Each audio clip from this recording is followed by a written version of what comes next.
Hands. Every artist's bane of their existence. Well, today look no further.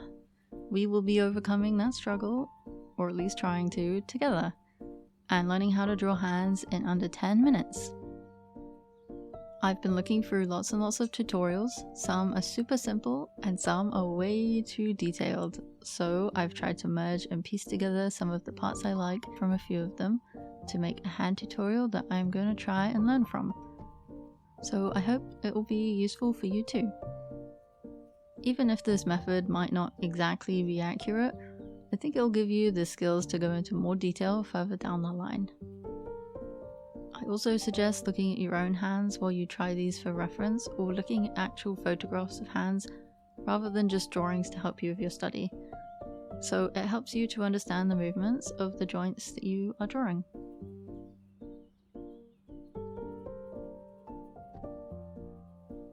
Alright, so in this method we will start by dividing the hand and the wrist into two square blocks. Or I guess they're kind of more rectangular, but you know. They are both connected by one corner. This acts as a hinge and allows you to fill the gaps to show movement of the wrist, just as you are able to move your hand back and forth. With the square, which will become the hand's base, you need to separate the fingers and draw 3 of them here. The middle 3 fingers are roughly the size of your wrist, and so drawing these out in the middle at first will make it easier. Remember that your middle finger is the longest. Also, another thing to note is that you should make the middle finger roughly the same length as the whole palm box.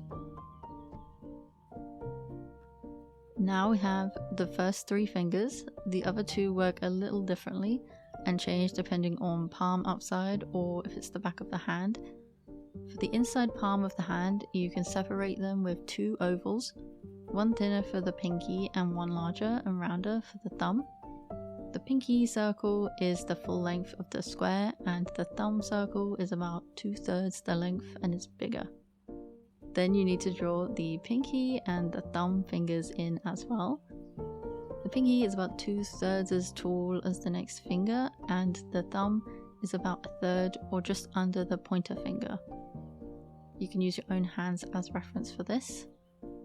When drawing fingers, especially ones that are curved around or in movement, you need to basically just remember that each one is divided into 3, except the thumb, which is 2. So at this point, just drawing them like this can help you visualize and see if it looks correct. And when it does, you can just join the joints together. Looking at a hand from the back, it is a similar concept, but you have to remember to add the palm circles from the other side to the back of the hand too, if that makes sense. So they would stick out here as more of a triangular shape and here for the pinky. I'll make the box a little more in shape for this particular angle. Then I will add the fingers. Remember, the middle one is always the longest. The middle 3 fingers first, and then add the pinky and the thumb afterwards. You also have to remember that on the back of your hand you have knuckles. They stick out at the top of your hand in a downwards motion from this angle. You also have the palm showing through, and when drawing the wrist you also have to remember the bone that sticks out there as well.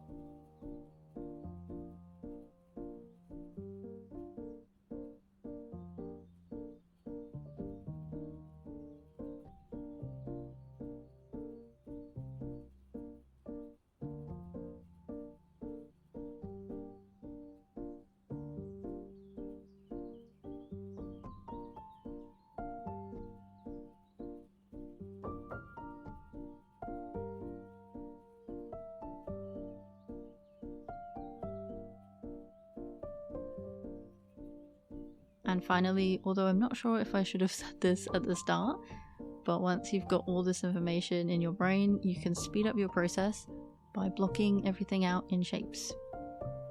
Although this won't be as accurate, it will help you to see the overall hand, and it will be faster if you're illustrating.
So I'll just fill in these two with what we've learnt, and I'll draw a few just without reference to practice.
Now it's time to show you some of my practice sketches I did with this technique. Slideshow transition. I'm also not very good at rendering, so all of my practice sketches are just lines with maybe a few flat colors here and there. But hey, from my artworks that have included hands, from the ones at the end of this week, I think you can see a small improvement. A little bit. So far. No more hands in pockets for me. She's sighing. She'll probably continue to do it when she wants to speed. Improving on hands can be so great for your art.